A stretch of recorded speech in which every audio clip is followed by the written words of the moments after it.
Swastiastu. Om Swastiastu. Selamat siang. Selamat jumpa kembali pemirsa Nusantara Murni dimanapun Anda berada.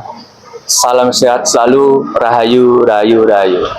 Kali ini kami bersama narasumber yang hebat, yaitu I Gusti Nyoman Jelantik. Beliau adalah Ketua Yayasan Budaya Bali Pungguljo. Didamping bersama Bli Wira. Kali ini kita akan membahas tentang sampah, tapi sampah kali ini unik sekali. Lain daripada yang lain, yaitu mengolah sampah canang menjadi produk yang bernilai. Nah, sebelum kita melangkah lebih dalam lagi bersama narasumber kita yang hebat, ada suatu kesimpulan, yaitu langkah inovatif.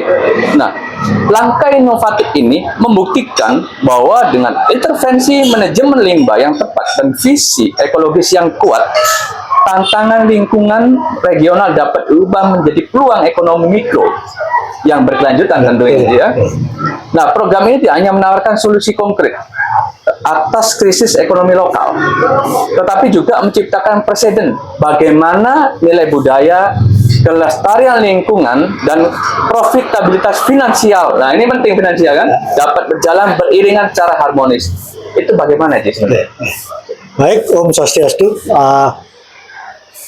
Permasalahan sampah memang selalu dibicarakan. Namun sampai saat ini belum ada titik temu yang jelas. Kenapa? Karena secara umum resep di dalam hal tata kelola sampah belum jelas resepnya. Sama dengan kalau kita sakit kepala dikasih obat batuk kan nggak nyambung. Begitu juga sampah. Sampah ini kita kelompokkan menjadi dua saja, sampah organik dan anorganik.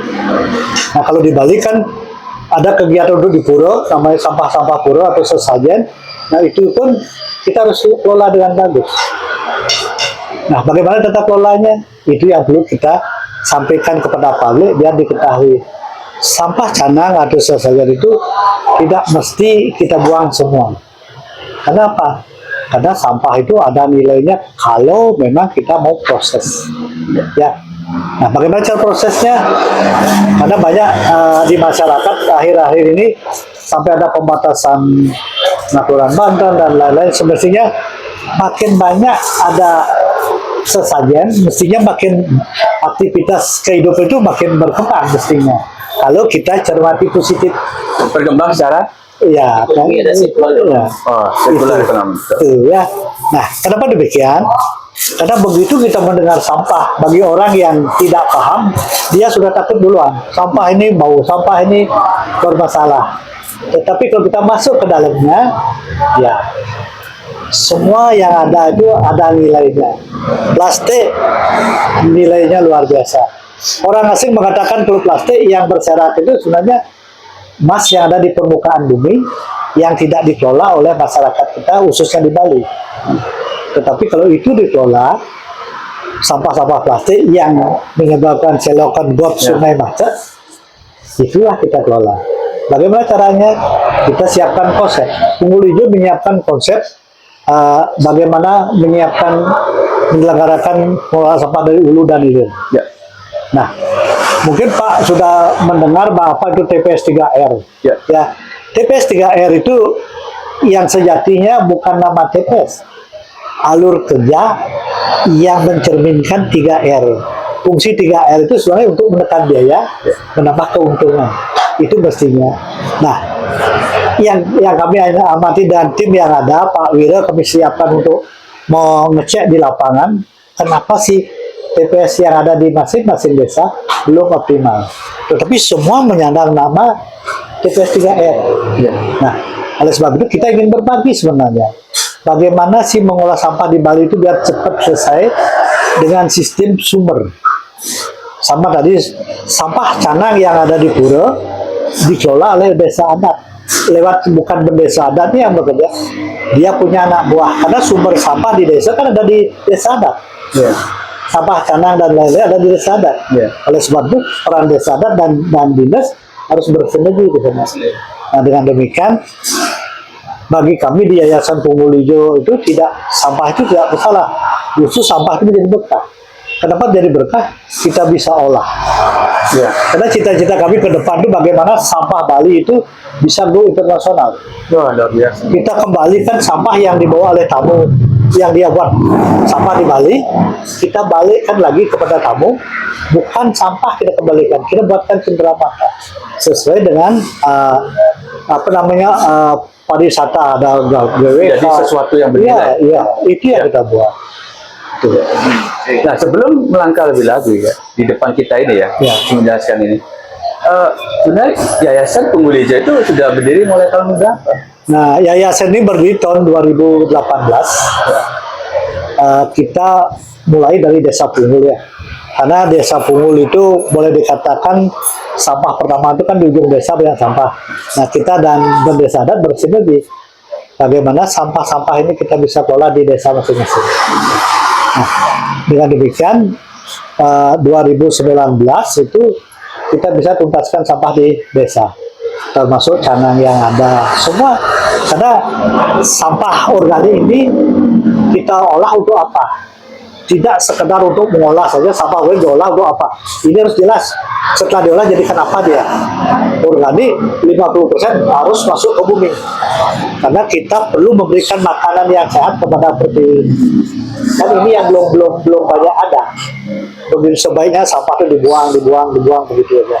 Nah, di Punggul boleh dikatakan 75% sampah sudah tertata rapi lah boleh dikatakan. Apa yang sudah dihasilkan Yayasan Punggul selama sekian tahun mulai 2018 ya? Nah, baik, kalau hasil boleh dikatakan beberapa yang sudah bergabung dengan kita, ya, di antaranya SMA 2 Denpasar, SMA 2 Adian Semal. Mereka sudah bisa membuat cenderamata untuk kelulusan anaknya. Maksudnya bergabung itu seperti apa? Bergabung, kita buatkan bagaimana sampah sekolah. Kita berkolaborasi, bersinergi. Bagaimana sampah sekolah Memberi edukasi. Ya, Ya. kita berikan edukasi karena di situ ada organiknya untuk apa, plastiknya untuk apa. Nah, dengan bergabung dengan Yayasan Penghulu Hijau kita buatkan desain. Di sana ada mini TPS 3R. R pertama reduce, dia punya mesin pemilah, ada alat pemilah di sana. R kedua ada recycle, ada peleburan. Dilebur bisa dengan hari yang panas, hari yang dingin. Terus reuse dipakai kembali. Nah, lalu ketiga ini bersinergi, tidak ada sampah yang keluar lagi. Organik kembali ke alam, plastik kembali ke siswa. Ke siswa ini bukan plastik mentah, plastik yang sudah berupa seperti ini. Kita olah, kita edukasi bagian kebunnya, bagian gardennya. Nah, dengan demikian bagaimana sih menciptakan sebuah hasil karya untuk dikembalikan kepada siswa lagi. Nah, kita buatkan contoh, setelah itu dipraktekkan oleh tim yang ada di SMA 2 Adian Semal. Mungkin nanti kalau SMA dan SMK yang ada di Denpasar dan Bali tidak perlu studi bandingnya ke sana sini, cukup ke SMA 2 Adian Semal. Karena di sana udah, artinya bagaimana sampah sekolah itu udah tuntas semua di sana dan menghasilkan produk sesuai dengan kebutuhan anak didik nantinya. Hal tersebut sudah menjadi atensi pemerintah ya? Sementara belum. Kenapa ya? Entah bagaimana, kita kan maunya biar diresmikan oleh Bupati Bandung maunya. Ini sudah berjalan kurang lebih 1 tahun ya. 1 tahun. Kita rencananya kalau berkenan nanti kita menghadap ke Pak Bupati Bandung, biar Bupati Bandung meresmikan tata ruang sampah 3R yang ada di SMA 2 ya. Di SMA Adian Semal. Oke. Awalnya sudah bersurat ke Bupati Bandung. Kita lewat teleponnya kemarin, lewat sekretarisnya. Oke. Telepon aja. Ya. Surat belum nyampe. Belum nyampe. Ya. Terus yang kedua ada kampus. Ya. Ya, kita bekerja sama dengan kampus IPBI. Ya. Nah, bagaimana sampah kampus sudah di kampus? Nah, kita buatkan juga TPS 3R yang sistem ini.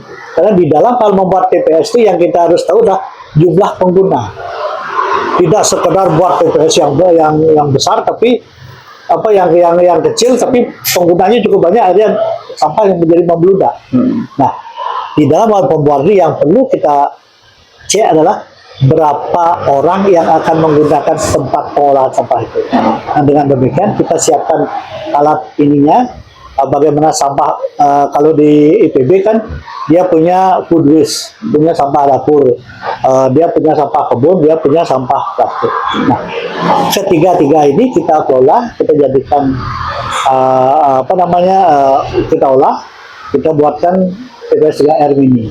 Nah, artinya apa? Dengan ilmu yang kita berikan, Astungkaro kemarin pada saat lomba IPBI dapat juara 1 tata kelola kebersihan.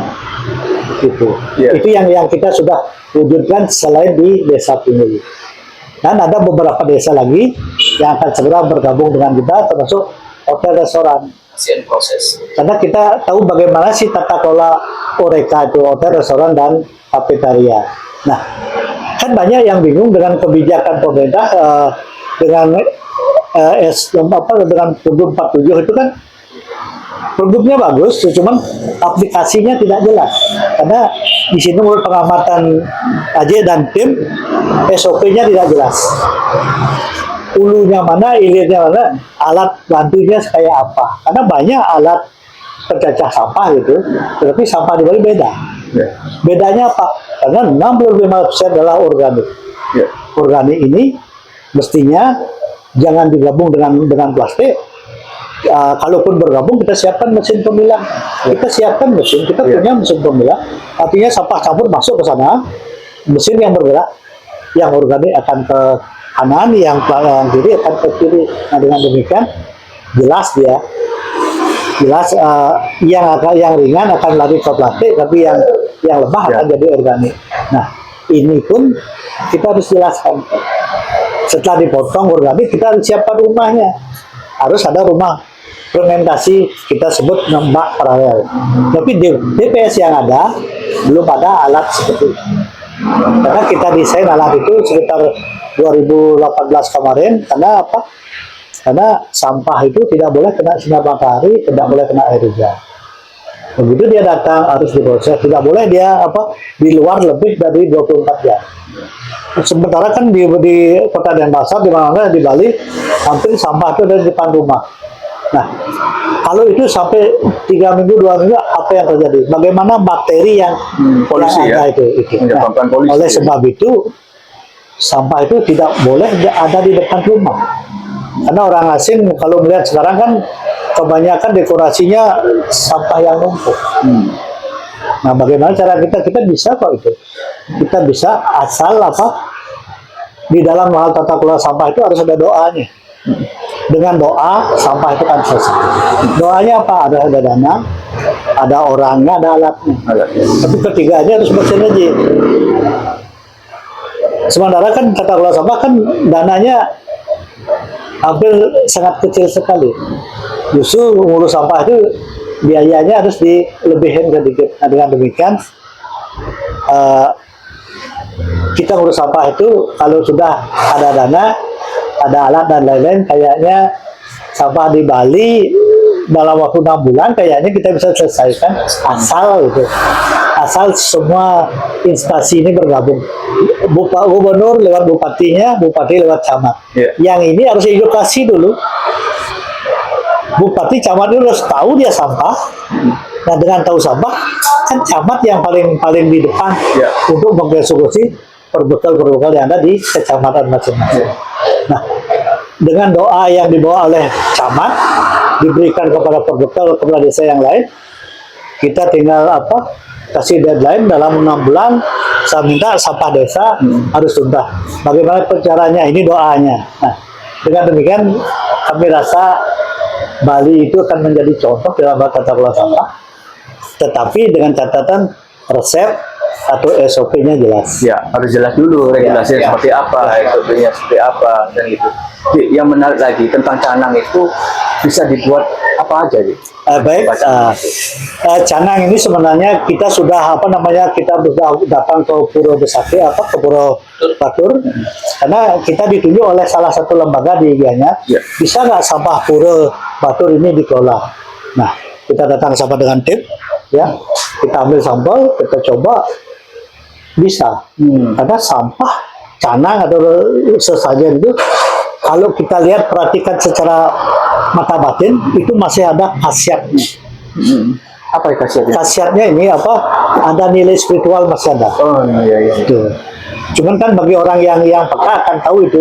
Tapi bagi orang biasa mungkin ini sampah sudah tahu di bawah. Tetapi kalau itu dikelola, bahkan salah seorang aja bisa nggak buat tertekan artinya tungkan ini seperti ini. Oh. Nah, ini bahannya dari limbah canang. Ya, canang yang ada di pura dimanapun, di Kayangan Tiga, Santayang dan lain-lain, kita bisa jemur. Begitu habis sembahyang, aturkan dulu, besoknya nganyarin istilahnya, setelah nganyaran baru lungsur. Bukan begitu kita aturkan sekarang ke pura, kita lungsur lagi, bukan itu masalahnya. Kita berikan dulu kepada yang kuasa, besoknya baru kita lungsur ini perlu disiapkan lahan dikit aja, canang yang ada kita jemur aja lah dulu, taruh di ruang terbuka. Setelah 2-3 hari kan dia kering, setelah kering masukkan ke mesin blender, mesin yang lebih besar, dia akan keluar dua, halus dan kasar. Kalau yang halus kita kumpulkan untuk aneka keperluan di pura, umpamanya apa? Yang ini tempat dupa, ya. Tempat dupa ini bahannya dari tepung canang, ya. Tepung kita campur dengan kestik, kita jadikan tempat dupa. Kenapa saya membuat tempat dupa? Karena banyak yang terjadi di Bali, pura itu terbakar atau belajar terbakar disebabkan oleh dupa ini. Nah, makanya dengan demikian kami dan tim membuat ini, dan Astongkara pesannya cukup banyak. Kenapa? Karena dengan satu ini bisa ditaruh di depan pelinggih masing-masing. Kalau di rumah kan minimal ada 4 pelinggih, ada Ratu Ngurah Agung, Taksu, ruang 3. Nah, di depan ini kita taruh, kita tambahkan dupa. Habis kita persembahkan, kita taruh di bawah. Dengan demikian kan kita berani akan meninggalkan rumah tanpa berpikir ada dupa apa enggak. Nah, ini yang kita buat. Dengan demikian ini yang bahannya dingin. Kalau ini bahannya panas. Kalau ini campurannya air biasa. Kalau ini campur air keras. Ya. Nah, yang ini sama, bahannya sama, cuman air yang berbeda. Dia menggunakan air keras. Perbedaan di campurannya. Ya, di campurannya itu. Nah, semua ini kita bisa taruh di depan pelinggih masing-masing. Dengan demikian kan orang bilang sampah canang masalah ya. Tetapi kalau dikelola dengan bagus, Astongkara kita akan mendatangkan uang. Anggap di Desa Punggul. Di Desa Punggul itu 1.750 kakak. Minimal kali 4. Berapa rupiah kita dapatkan di satu desa saja, belum di desa lain. Kalau di Purwobatur, konsep kami ini sampah di Purwobatur kita olah, kita kembalikan lagi kepada umat. Begitu dia habis sembahyang, kita perkenalkan produk ini bahwa bahannya dari sampah canang, bagaimana beliau ikut berbagi. Nah, mungkin beli 1, beli 2, dengan demikian kan dia punya bawa kenang-kenangan dari pura, bahwa tempat dupa ini berbahan dasar dari sesajen yang ada di pura masing-masing. Nah, pemirsa Nusantara Murni, saya mau tanya ini, Pak Gubernur, Wali Kota, dan para bupati se-Kabupaten Bali. Sungguh mulia tugas Ketua Yayasan Punggul Hijau ini. Mohonlah atensinya dari Pak Gubernur, para bupati dan wali kota. Beliau adalah seorang putra daerah yang peduli dengan pelestarian budaya dan lingkungan. Tidak hanya lingkungan saja, tapi budaya Bali. Itu beliau rawat Inilah salah satu contohnya pemirsa, yang karya-karya beliau yang dihasilkan. Bukan hanya dihasilkan secara biasa, tapi bernilai ekonomis Silakan, Ji. Nah, baik, kembali ke sampah. Nilai sampah itu luar biasa. Ya, yang ini pesanan dari IPB 1000 pieces. Satu berapa ya? Ini 125 harga. Ini untuk wisuda di bulan bulan September. Nah, ini kita sudah proses, ya. Saya tambahkan Pak, bisa? Saya tambahkan. Nah, terkait dengan sampah canang, biasanya kan masyarakat kita di Bali habis mengaturkan sesajen jauh dibilang sama Haji Jelante. Ketika diaturkan, sekarang pemerintah Bali mengasih himbauan, jadi canang itu dilungsur, diambil, dibawa pulang. Jadi kan sampah tidak ada di pura. Padahal kalau dasar dari rasa kita mengaturkan sesuatu ke pura, ke dewa yang kita puja, kita harus dipersembahkan dulu, biarkan dulu. Paling nggak minimal 3 hari, roda lungsur yang tadi dibilang sama Haji, kemudian dijemur. Kalau seperti itu yang terjadi gara-gara masalah sampah, kita kan sebenarnya mengubah tradisi jadinya. Ubah tradisi yang sudah ada, yang sudah sekarang kan kembali ke rasa jadinya. Otomatis sampah-sampah segala macam apa namanya yang sesajen yang di pura segala macam dan diaturkan kita buat pulang lagi. Kan apa yang nanti saya aturkan ke orang dewan. Jadi kita tidak ingin merubah tradisi gara-gara sampah permasalahan. Padahal kita tahu tata kelolanya seperti apa. Tidak mengurangi tradisi yang sudah ada. Oke. Saya sudah tahu ini. Kalau tongkat seperti itu harganya berapa? Kita jual 350. 350 ya. Bahan dasarnya apa bisa? Bahan dasar ini dah. Kalau kita akan bawa untuk ke atas, usahakan sampah canang dominan. Nah, ya, karena kita akan kalau kita kan terasa. Nah, kalau kita bilang sampah itu kan ini adalah lungsuran sesajen yang kita proses, yang kita olah, kita jadikan barang kembali untuk aktivitas di pura, ya, gitu. Ya, nah ini untuk kris bisa, dengan kris. Untuk tangkai pisau pun bisa, sesuai dengan apa yang diinginkan. Request custom. Ya, kita bisa kok gitu. Nah, kalau untuk publik, anggap untuk tamu nanti, bagaimana sampah plastik yang tamu bawa ke Bali, yang dia makan di Bali kan ada plastik, kita balik kan berupa ini. Ya, Garuda ini kan logonya Bali, ya. Bagaimana kesan wisatawan dia balik dengan membawa limbah yang limbah plastik yang bermasalah, tetapi kita kelola dengan bagus. Inilah hasil yang mestinya dinikmati oleh orang asing yang berkunjung ke Bali, termasuk tamu-tamu mancanegara Nusantara dan lain-lain. Apalagi ada iuran sekarang kan, tamu-tamu mancanegara yang ke Bali itu, nah iuran ini kita bisa alokasikan untuk ini kembalikan berupa produk. Betul kan? Jadi apakah sampah itu bermasalah? Tidak. Karena sementara yang kami amati di desa di Bali ini ya, sesuai dengan laporan tim, ya, TPS 3R belum berjalan sesuai dengan harapan. Boleh dikatakan tidak maksimal ya? Tidak maksimal. Atau kurang? Tidak. Hampir kalau dilihat tuh hampir setengah ada jalan. Kenapa ada jalan? Karena 3R itu tidak sesuai dengan namanya. R pertama, reduce, harus ada mesin pemilah. Ya, pilah di rumah dengan komposter. Artinya sampah rumah tangga yang organiknya dipilah di rumah dengan menggunakan komposter sesuai dengan desain tadi. Nah, terus yang kedua, plastik dan lain-lain kita kelola di TPS desa masing-masing. Plastik ini alatnya, namanya kalau di ribbon stuck namanya. Kita udah buat kan, ribbon stuck ini boleh dikatakan inovasi terbaik untuk Kabupaten Badung, inovasi terbaik untuk Provinsi Bali. Pada saat ini momentum yang tepat. Apa yang bisa Haji sampaikan atau harapan Haji sebagai Ketua Yayasan Tunggul-Ijo kepada masyarakat Haji dan tentunya juga kepada pemerintah? Silakan. Tapi kami inginkan dari pemerintah, utamanya Pak Gubernur sudah ke sana ke sini, cuman perlu kiranya Bupati Bali sama Bali dikumpulkan kembali hasil resep tata kelola sampah berbasis sumber. Sementara kan kita bisa menyalahkan masyarakat. Masyarakat kita disalahkan buang sampah sembarangan. Sedangkan mestinya sebelum kita melarang membuang sampah, kita buatkan tempatnya dulu.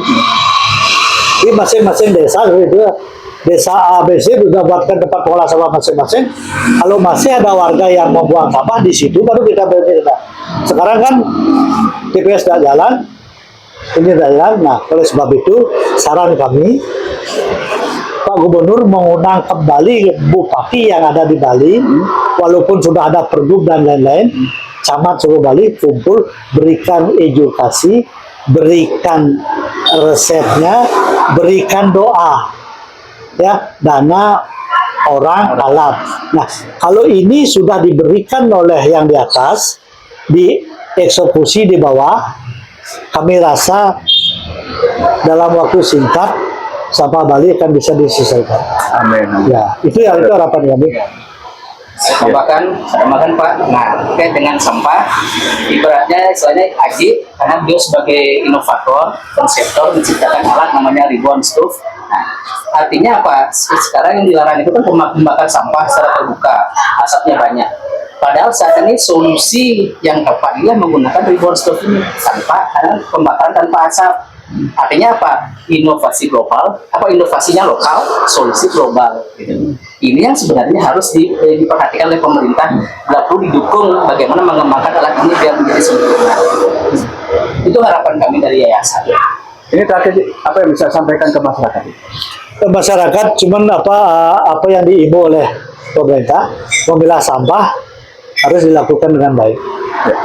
Jadi ya, bagaimana sampah rumah tangga utamanya, karena itu yang bermasalah, itu harus dilengkapi dengan alat. Karena mengolah sampah tanpa alat tidak akan mungkin. Mungkin harapan kami dari desa, mungkin kepala desa dan tim desa bisa menyiapkan alat bantu untuk di rumah tangga masing-masing. Dengan demikian, sampah di rumahnya akan selesai dengan alat yang diberikan oleh desa setempat. Ya, itulah jumpa kami hari ini dengan Igusti Jelantik ya, bahwa sampah itu bukan sesuatu yang buruk, tapi adalah sesuatu yang bernilai. Sampai jumpa kembali. Terima kasih. Selamat siang.